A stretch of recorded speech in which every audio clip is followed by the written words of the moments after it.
What's up, guys? I hope you all are doing well. Welcome back to my YouTube channel and welcome back to another YouTube video. So, guys, in this video, right, I've had the opportunity to review a book for Pact Publishing, okay, or Pact.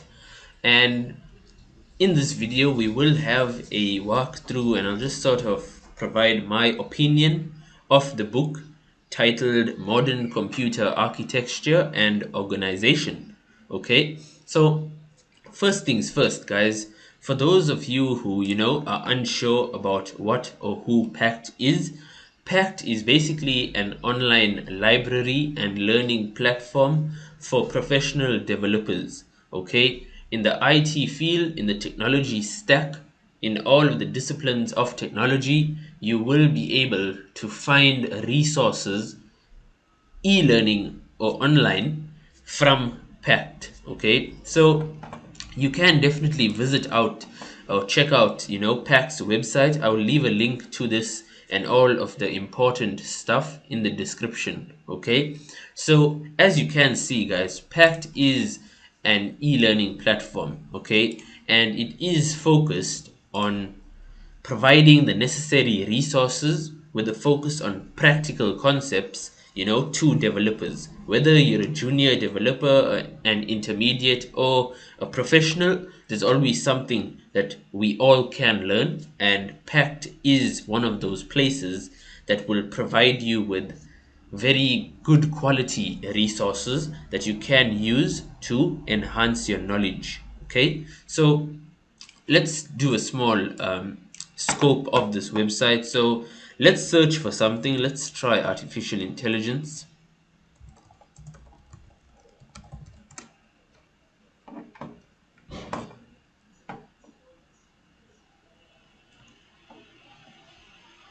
Okay, guys, and as you can see, right, there are really high level books that explain the concepts from basic up to the professional level or the advanced level.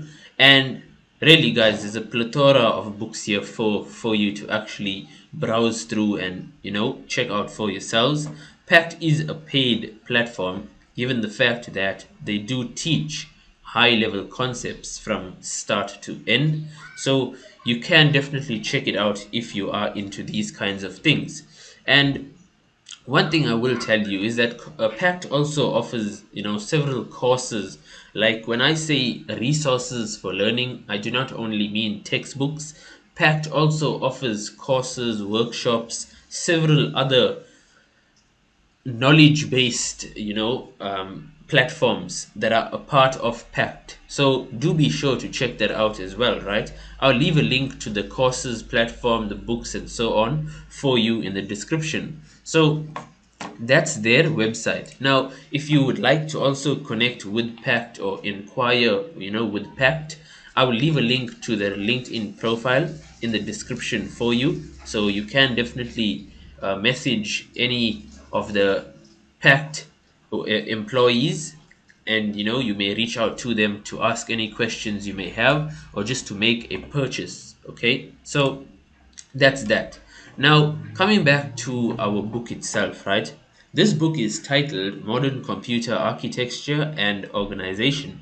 So one thing I'd like to mention, right, is that my first thought on the book, when I first received this book, my first thought was that you will agree with me, right, that this topic, the title of this book itself, tells us now that this is not a common topic that one will write on, okay? And I should mention to you that the reason for this is my own opinion, guys.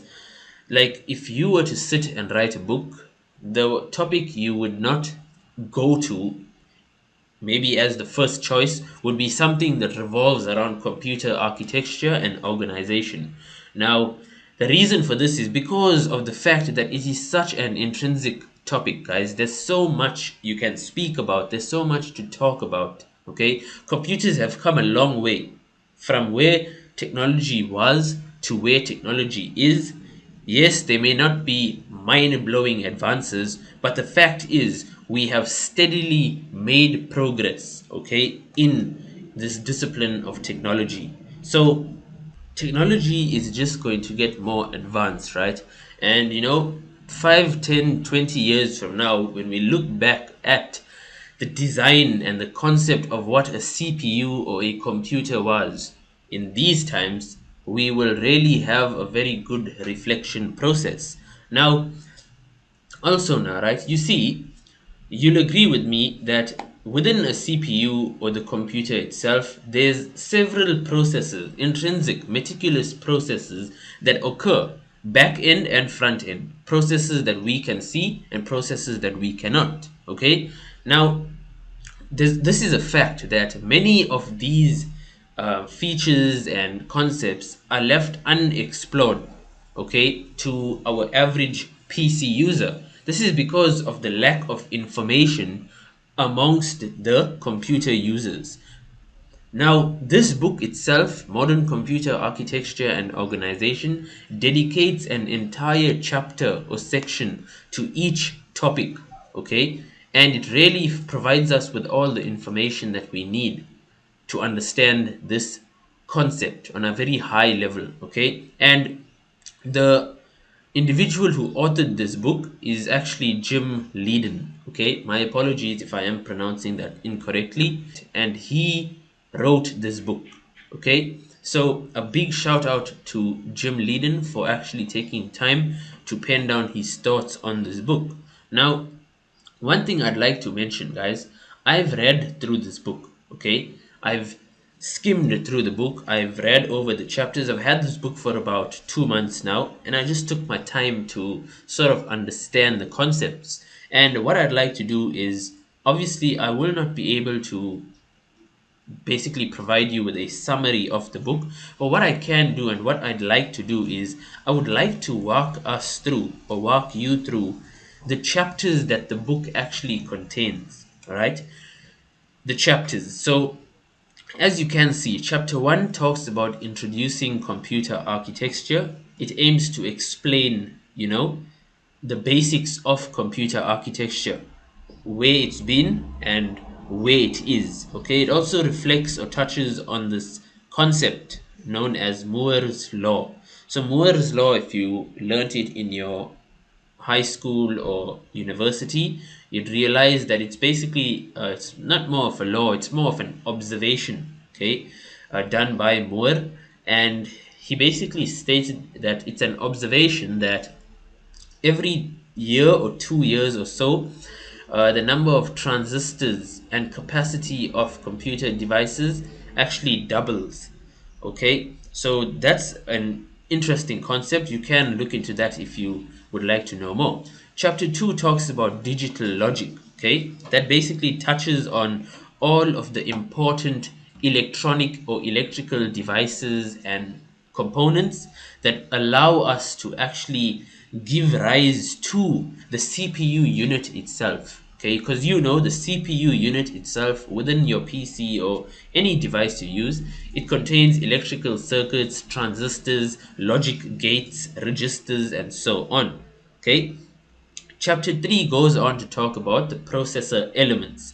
This is interesting. Okay, you will learn about basically what the processor is, the instruction categories. So you get them in the form of, RISC and CISC, RISC, CISC. You can read more up on those instruction sets. Now, moving on to chapter 4, we see that chapter 4 talks about computer system components. That's particularly easy, if you have been involved in the technology field. So it talks about the RAM and your IO ports on your motherboard, your graphics displays, basically computer hardware, guys. So chapter 5 moves on to talk about the hardware software interface that deals with basically firmware, right? The BIOS, UEFI, that kind of stuff. Interesting stuff, if you'll agree with me. So, chapter 6 goes on to talk about specialized computing domains. So, we talk about, as you can see, real time operating systems and so on, GPU processing, and the purpose or the need or the advantages of using GPUs or the role GPUs play when it comes to handling big data and deep learning. Okay, big data and deep learning are topics that are trending in present day times. So everything about the book itself is modern, guys. There's no outdated information in this book. Now, Chapter 7 talks about processor and memory architectures. So, this is specifically interesting, right? Because I know this year, if I'm not mistaken, as part of my university module, we actually covered the von Neumann and the Harvard architecture. So, I found that quite interesting as well. Now, Chapter 8 talks about performance enhancing techniques. So that is interesting, okay? It talks about how the CPU and the computer itself basically has the ability to have enhanced performance capabilities. So something like overclocking and so on would really fall into this category, okay? Now, chapter 9 goes on to talk about specialized processor extensions. Chapter 10 talks about the RISC V architecture and instruction set. So, as I mentioned earlier, the RISC V and RISC and CISC. So, this chapter is dedicated to RISC. Okay, now that's interesting stuff as well. Virtualization for the processor. This is an interesting concept. So, what I recommend to you as well is in your free time, just go online and read up more on virtualization, a very powerful, what's the word, process, or a very powerful uh, computing method, right? Essentially, virtualization is the ability of a single physical machine to host or emulate multiple operating systems. Okay, now virtualization of chapter 11 is a topic that I found interesting as well because 2 months ago, as part of a university module, we were working with virtualization. Specifically, we had used VirtualBox. Okay, VirtualBox is a software that's used to manage the virtual machines. Okay, VirtualBox is a hypervisor. A hypervisor basically allows us to create and manage our virtual machines on a single physical device. But I won't get into the detail there. It is interesting, guys. So essentially, what we had done back then is use VirtualBox as our virtual machine manager, our VMM, and we created several virtual machines: Windows 10 Home, Windows 10 Pro. We ran on my own, I ran a Linux virtual machine, so it was really very interesting. And virtualization just opens up a lot of doors and options for you guys, especially when you only have a single physical machine. Like, I only have a single physical machine, and so virtualization really helps us to explore the capabilities of a single machine, right? Computers are powerful devices, guys. So, chapter 12 talks about domain specific computer architectures. So, as you can see, guys, it's really very interesting, right? When they say domain specific, they mean, the gaming, the work, that kind of stuff. That's why they talk about Ryzen, Nvidia, Aurora, Alienware, and so on. Okay. Now, neural networks is touched on in quite a few places of the book itself, guys. We'll talk about that when that arrives. Anyway, chapter 13 talks about cybersecurity and confidential computing architectures. So that is interesting. It basically talks about cybersecurity threats, to the computer itself. The types of malware are touched upon. Very interesting as well. I will create my own videos about all of these topics in due time. Okay, so chapter 14 talks about blockchain and Bitcoin mining architectures. This is another topic that I particularly found interesting, right? Because I mean, you always ask questions such as how is how how is blockchain functioning? How does it work? How are these digital coins mined? Okay, so really, this chapter explains everything you need to know, right? It talks about the Bitcoin mining process, how the CPU and or GPU actually functions in order to mine as part of a pool or individually, and how it works, the processes that are involved, and the build, the CPU build or the GPU build itself that allows for that, for those activities or actions to be performed with your computer. Okay, so this is another interesting chapter, chapter 15. The most common relation that I had with this chapter is when I thought about this chapter with perspective to Tesla, okay, as in the electric vehicle company owned by Elon Musk. Okay, Tesla really uses all of these in their vehicles. It is interesting. All of this is possible with Python, and I hope to also have tutorials on this on my channel. So chapter 16 deals with quantum computing and other future directions in computer architectures.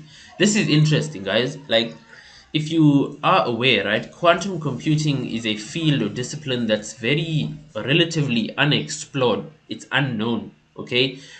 I mean, in this day and age, if you even Google, right, Google will tell you that quantum computing is one of the fields that's suspected to become the future of technology. Quantum computing basically deals with computing on the atomic or quantum level, okay? And as you can tell, with this kind of technology, the speed of computing and technology devices itself, it will change drastically. Okay, so that will be a breakthrough for technology on earth. So that's there.